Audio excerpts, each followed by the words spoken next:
ગુજરાતમાં charity show કરનારા હોય તો માત્ર અશોકભાઈ અને ભાભી. જોરદાર તાલીઓ થઈ જાય. અને એમાં અમારામાં એવું કહેવાય કે શેત્રુંજીમાં ગાગડ્યો પડ્યો. અને આવી બધી સેવા પ્રવૃત્તિમાં જ્યારે નવીનભાઈ ભેગા હોય અને નિસ્વાર્થ સેવા કરતા હોય ત્યારે મજા આવે. અને એની સાથે હાર્મની હેવન સ્ટુડિયો એટલે કે મિન્ટુજી અને પિંકીજીનો સહકાર હોય. પોતાની ડાબી આંગળીથી મ્યુઝિક કંટ્રોલ કરે અને જમણી આંગળીથી પોતાના ગીતો બધાના સેટ કરે, જેનાથી દરેકને રફી, મુકેશ, લતા અને આશા બનાવતા હોય એવા મિન્ટુજી માટે પણ જોરદાર તાલીઓ થઈ જાય. કઈ સોરઠ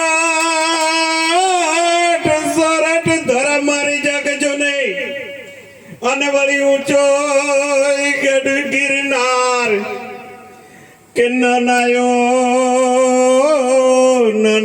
દામો રેવતી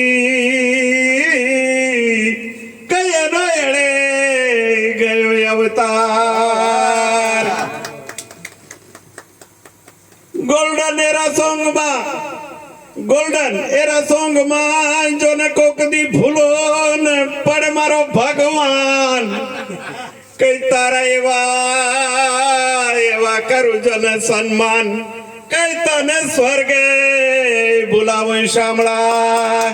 ધન્યવાદ અશોકભાઈ અને ભાભી બંનેને ખૂબ ખૂબ અભિનંદન.